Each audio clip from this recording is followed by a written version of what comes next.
apóstoles serios, verdaderos, hombres que aman a Dios y hombres que su único estandarte es Jesucristo el Señor. No son protagonistas a sí mismos ni pretenden ganarle la gloria a Dios, sino al contrario, le dan la gloria a Dios siempre y no buscan provecho para sí, sino buscan provecho para la iglesia. Buscan cómo beneficiar a la iglesia y no cómo beneficiarse de la iglesia. Porque lo terrible es eso. Los dichosos apóstoles actuales siempre van a venir a saquear a alguien, a una iglesia, a un grupo de creyentes. Por amor de Dios, abramos los ojos. Iglesia, abramos los ojos. Ministros que están aquí, abran los ojos en el nombre del Señor. Vea usted por qué le escribía Pablo a Timoteo. Mire, ¿quién era Pablo? ¿Quién era Timoteo para Pablo? Era su hijo en la fe. ¿Qué era Tito para Pablo? Su hijo en la fe. ¿Qué era Onésimo para Pablo? Un hijo en la fe. Vemos aquí en la Priscila, colaboradores con él, una serie de hombres que se formaron al lado de un apóstol que lo único que hizo es ser cuidadoso con los fundamentos de la doctrina de Cristo. Amén. Dice la Biblia, si alguien destruye los fundamentos, Salmo 11, versículo 5, si fueran destruidos los fundamentos, dice, ¿qué hará el justo? Y el diablo se ha designado en asestar sobre los fundamentos. Mira, te quiero decir esto, y le estoy diciendo esto porque me preocupa, hay una preocupación en mi corazón, de que muchos de los que pertenecemos a Generación de Fe y Poder y a Viña, la red Viña Internacional, pareciera ser que algunos no sé cómo nos estamos alimentando, de qué nos estamos nutriendo. No hay en ese sentido una rendición de cuentas. No sé realmente qué enseñas en la iglesia, cómo lo enseñas, y pareciera ser como que a veces hay una disparidad tal vez en la doctrina. ¿Qué era entonces Timoteo para Pablo? ¿Qué era? ¿Qué era Tito para Pablo? Yo sé que necesitamos hijos espirituales, hijos que sean humildes para dejarse enseñar. Aleluya. Que dejemos nuestro orgullo, porque la mayoría queremos ser maestros. Y lo interesante de esto es que, amén, si eres maestro, Dios te llamó a ser pastor y maestro, pero también tienes que entender que los pastores necesitan ser enseñados. Aleluya. Y necesitamos todavía. Amén. Aunque no digan amén, es la verdad. Aleluya. ¿Quiénes enseñan a los pastores? Es bien fácil, ¿no? Dios. Pero quiero decir que por eso Dios levanta una apostolicidad. Dios levanta apóstoles, y no para enseñar cosas nuevas de lo que ya está establecido. El fundamento ya está puesto. Simplemente lo que ya está puesto Dios lo revela para poder compartirlo. Pero ¿cuántos saben que ya hay un fundamento puesto? Y gracias a Dios que la iglesia está edificada sobre el fundamento de los apóstoles y profetas. Ya el Señor puso fundamento. Y dijo Pablo, nadie puede poner otro fundamento que el que ya está. El que ya está. Entonces por eso es que algunos ya están metiendo otro tipo de fundamento. Perdóname, el fundamento es Cristo. Y los apóstoles nos dejaron toda la enseñanza y toda la revelación de Dios para poder caminar en ello. Entonces lo que tenemos que hacer es ponernos de acuerdo en doctrinas.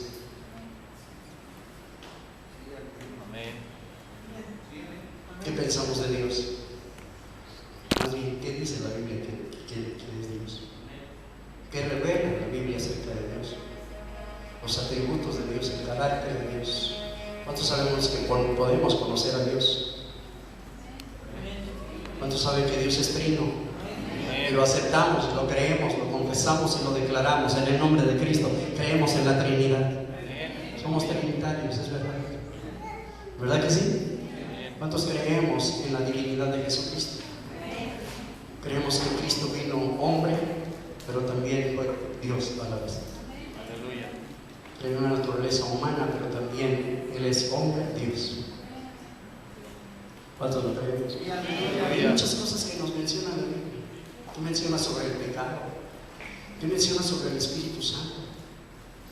¿Qué menciona sobre, verdad, el mundo espiritual, los ángeles?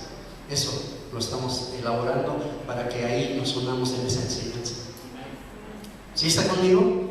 Estamos elaborando una serie de enseñanzas con la ayuda del Señor y que yo espero en Dios que después lo estudiemos, Pastor Said, su servidor, y los que de alguna manera Dios nos permite encabezar esto, y que podamos entonces llegar a que podamos todos fluir en la enseñanza y la doctrina sana del Señor Jesús. ¿Cuántos lo quieren? Y que podamos entonces aprender a discernir, porque los creyentes hoy en día no disciernen. Les da lo mismo la iglesia, ¿verdad? La iglesia del reino universal, el pague por sufrir, en serio. Ay, pastor, ya vi ese programa en la televisión, qué bonito, por amor de Dios. Hermanos, tenemos que aprender a discernir y llevar a la iglesia a que aprenda a discernir entre lo que es de Dios y no es de Dios, entre lo santo y lo profano. ¿Está aquí conmigo? ¿Sí está conmigo? Esa es, creo que nuestra responsabilidad como siervos. Alguna vez lo compartí. Hay esa aflicción en mi corazón. Pastores de la red de Viña, necesitamos en el nombre del Señor tener asambleas, reunirnos los puros pastores, tratar ciertas doctrinas y ponernos de acuerdo en las doctrinas sanas con la Biblia. ¿Sí está conmigo?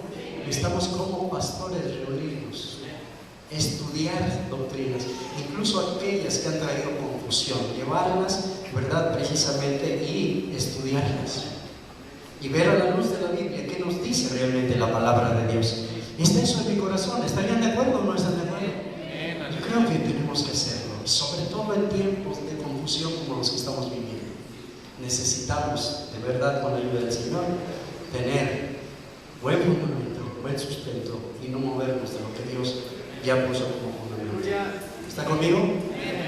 Gloria a Dios. Yo espero en Dios que hayamos entendido este breviario cultural. ¿Sí están conmigo? Ahora sí, vamos a entrar al tema.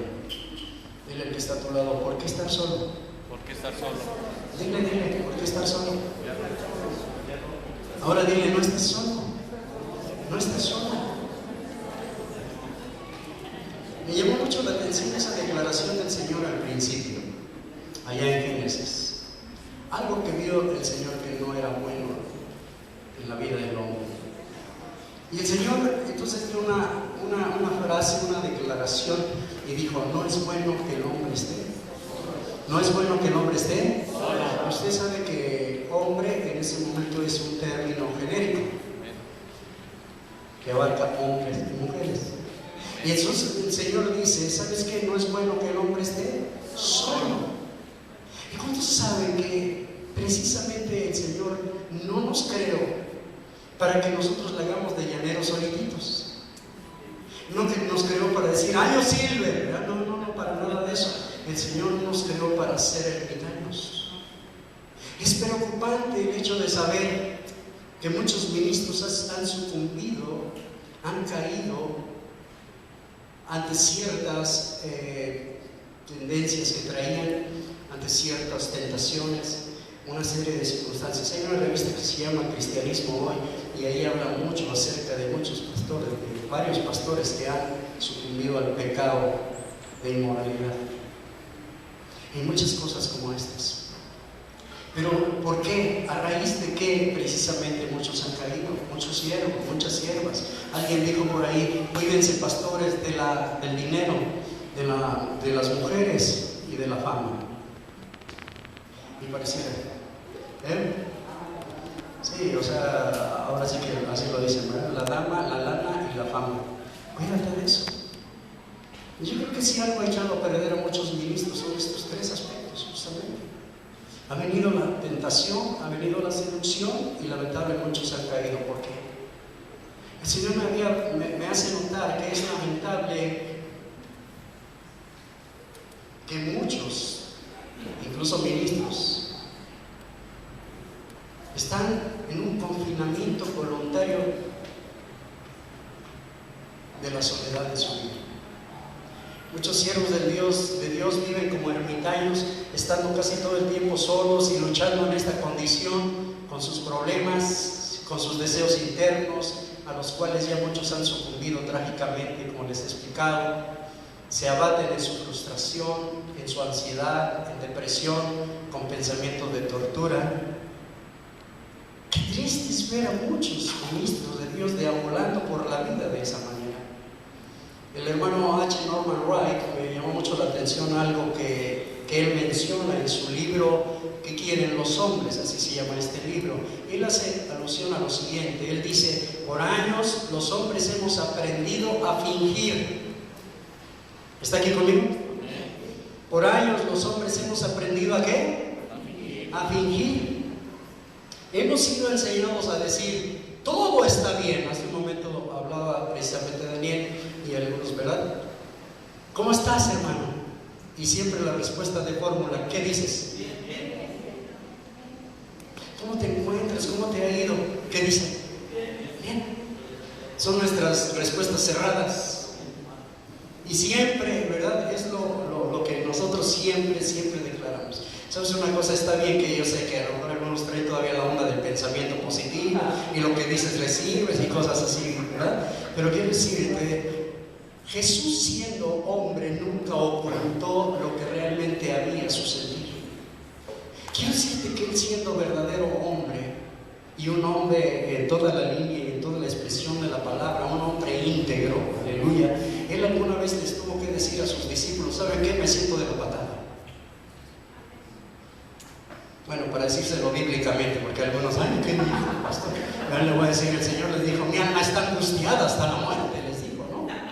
¿Sí o no? Les dijo eso. No les escondió algo que estaba sucediendo en su interior. Él habló. Él no escondió lo que estaba sucediendo interiormente. Quiero decirte que algo que sucede con muchos hombres y muchos ministros es que escondemos exactamente lo que está sucediendo en nuestro interior. Y estamos así como que ya, como olla de presión, que ya no aguantamos y que la verdad cuando tronemos vamos a tronar. Eso es verdad. Por eso es que es importante que veamos esto. Todo está bien, puedo afrontarlo, sé lo que estoy haciendo. La realidad es que aún como pastores y líderes muchas veces simulamos y decimos: lo tengo bajo control. Pero la verdadera voz interior, adentro de nosotros, exteriormente, esa voz exclama: estoy ansioso, asustado y preocupado porque no lo voy a lograr.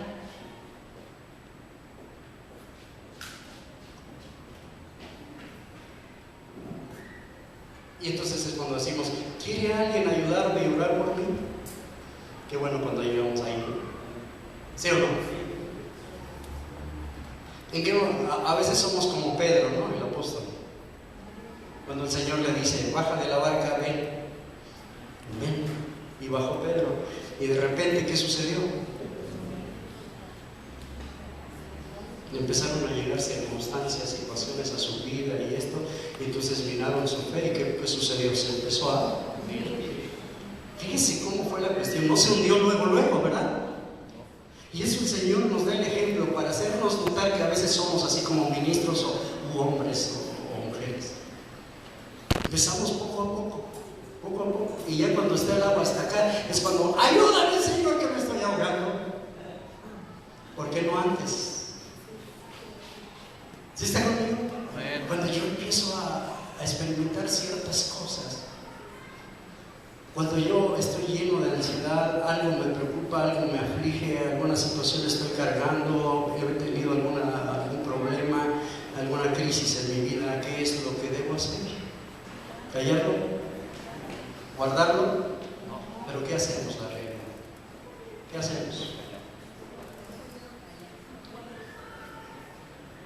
Y entonces, por eso digo que a veces nada más como una medida, ya al final es cuando decimos: ¿quiere alguien ayudarme a orar por mí? Por favor, ayúdame a encontrar lo que está faltando en mi interior. El hermano Wright comenta o sigue comentando: nada es peor que el aislamiento. Nada es peor que ¿qué? El aislamiento. La vida entonces es incompleta cuando es vivida en soledad y sin compartir. Por eso es que dijo el Señor: no es bueno que ¿qué? Que el hombre esté solo, porque el hombre habría que compartir, que acompañarse. Nosotros como seres humanos tenemos que aprender a caminar con otros.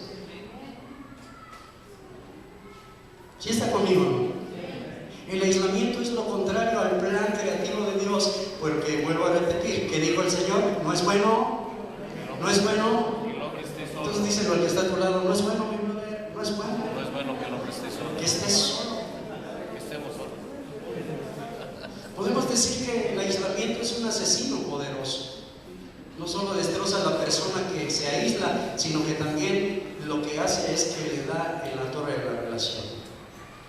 ¿Cierto? Y yo creo que ustedes no me dejan mentir, pero después de que has transitado por el centro, en algún centro comercial, en algún lugar donde está sumamente nutrido de gente, a veces como que ya ansías llegar y sí, como que algún momento de soledad, ¿verdad? ¿Sí o no? Porque llegas todo engentado. Entonces por eso digo, es cierto que a veces tenemos el deseo de estar solos y buscamos momentos y lugares propicios para ello, sobre todo cuando hemos estado por buen tiempo rodeados de gente, pero el exceso de soledad, quiero decirte que es insoportable y muy peligroso. ¿Sí está conmigo? Entonces no dudo que es placentero, es una delicia como ministros, como pastores, como siervos. ¿Para cuántos es una delicia muchas veces orar solo? Y de hecho en una ocasión el Señor dijo, mira, tú entra a tu recámara, ahí vas a estar con tu Padre, y tu Padre que te va en secreto te va a recompensar en público, pero no es para hacerlo siempre y aislados. Va a haber momentos que tenemos que hacer eso, pero poco no se disfruta la colectividad también. ¿No disfrutas el estar con otros hermanos orando? Como hace un momento, ¿lo disfrutamos o no lo disfrutamos? ¿Verdad que fue maravilloso? ¿Sí o no? Entonces, por eso digo que sí es placentero, así tiene su momento el hecho de orar solos, hacer algunas cosas solos, ir a algún lugar solos, pero sin embargo sería muy peligroso perpetuar la soledad, indudablemente.